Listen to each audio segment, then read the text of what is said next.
Olá, estudante! Segunda aula desta nossa segunda semana da disciplina de Políticas Públicas de Educação, as políticas educacionais brasileiras, e o tema dessa nossa aula é a formação de professores no Brasil. A formação de professores no Brasil é um assunto muito complexo, com muitas indas e vindas na legislação educacional.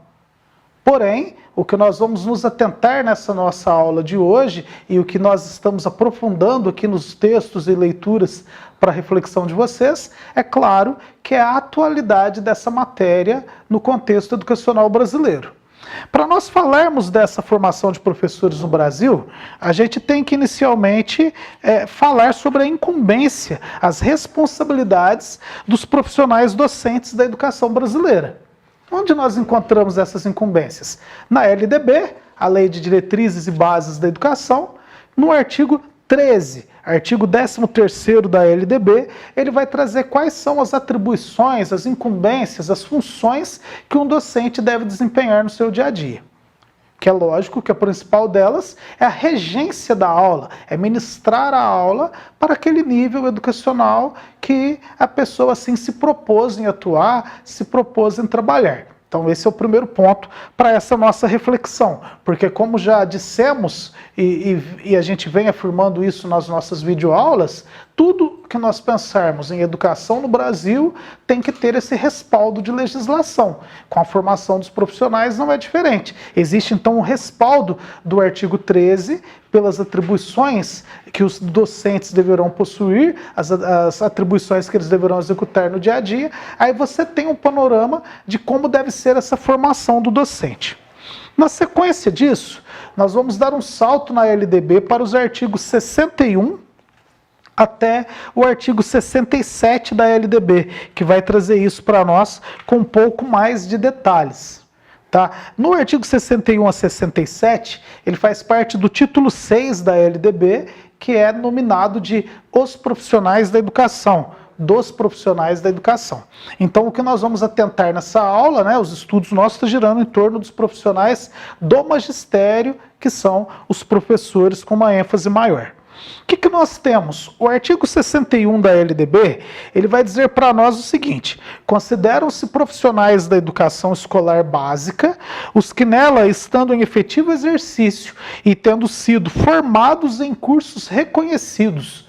Então aqui vem a primeira questão para o nosso debate, o finalzinho ali do caput do artigo 61, quando ele vai dizer formado em cursos reconhecidos. Então, para ser considerado professor no Brasil, a legislação ela traz de uma forma muito clara que eu tenho que ser formado por curso reconhecido.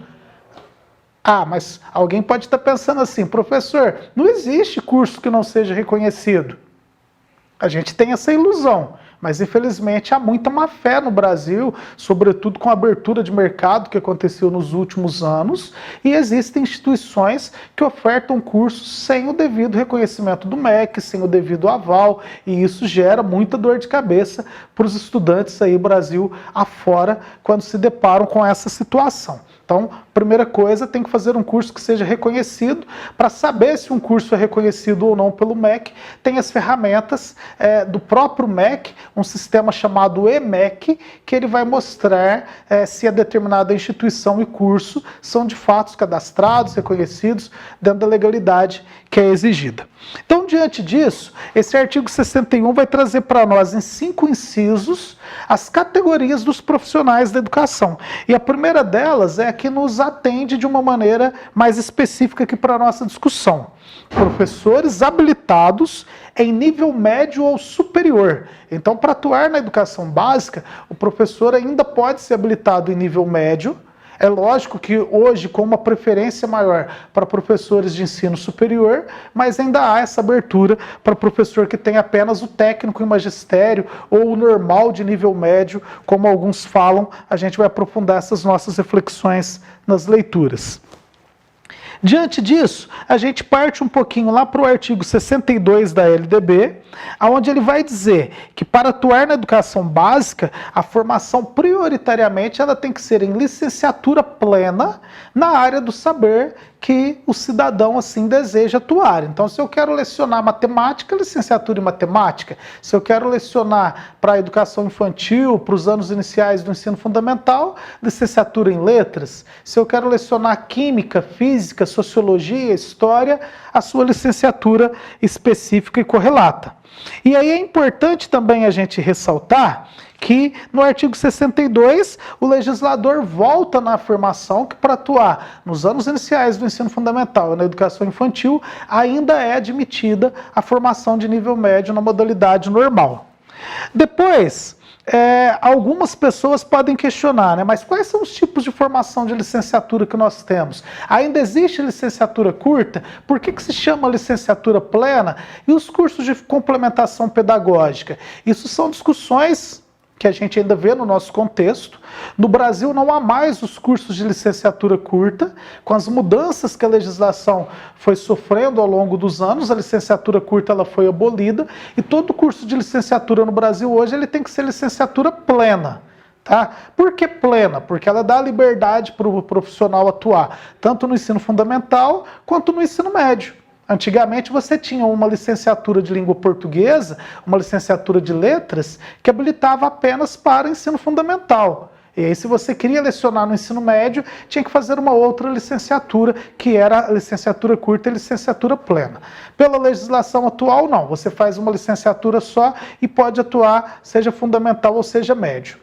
A novidade que nós temos pelas últimas mudanças da legislação de formação de professores é com relação aos cursos de licenciatura para portadores de diploma de curso superior que não são licenciados.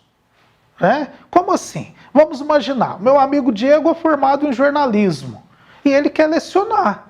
Ele precisa de fazer uma licenciatura completa? Não, vai depender do que o Diego pretende lecionar. Se o Diego pretende lecionar língua portuguesa, que é uma área correlata do jornalismo, porque ele estuda muito produção de texto, todo aquele contexto no curso de jornalismo, ele vai fazer o que nós chamamos de licenciatura para graduados, que é um curso que normalmente tem uma duração de 1 ano, a no máximo 2 anos, dependendo da instituição, e ele já sai com o diploma de licenciado em língua portuguesa, ou licenciado, seja lá na terminologia que for, língua inglesa, língua portuguesa e língua estrangeira de inglês ou língua estrangeira de espanhol, a maneira que a instituição ofertar.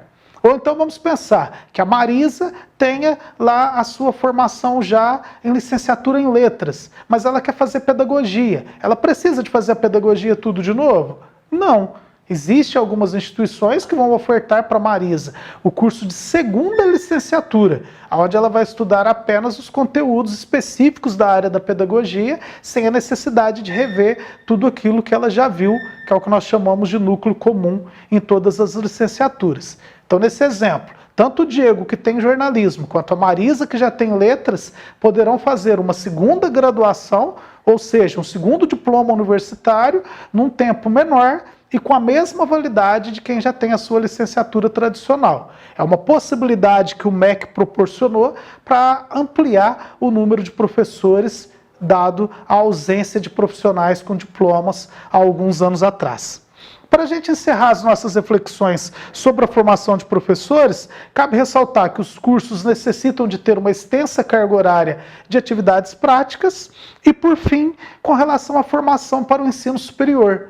Para atuar no ensino superior, não necessariamente tem que ter curso de licenciatura. A LDB ela vai definir no artigo 66 que a pessoa deve possuir curso de mestrado ou de doutorado na área. Porém, agora para finalizar mesmo, o que é importante a gente destacar? Não é porque o Joãozinho leciona no ensino superior que ele é professor. Ele está atuando numa função de professor, mas professor mesmo é somente quem tem curso de licenciatura. O Joãozinho é engenheiro, ele fez mestrado, conseguiu lecionar numa faculdade particular lá da cidade dele. O Joãozinho é professor? Não, Joãozinho não é professor. Ele é um engenheiro que possui curso de mestrado e leciona numa universidade, numa função de professor. Mas professor de formação, o Joãozinho não é. A mesma coisa com os médicos que lecionam nos cursos de medicina, enfermeiro na enfermagem e todos os outros profissionais. Atuam na função de professor, possuem uma formação que lhe dá o direito de lecionar, mas o título de professor é só para quem tem licenciatura. Então, participem das leituras, façam as leituras indicadas para essa nossa aula, ampliem as suas reflexões e continuaremos juntos nesse curso de auxiliar pedagógico para fornecer a você uma formação de qualidade para o mercado de trabalho e, sobretudo, para a sua vida pessoal e profissional. Bons estudos a todos!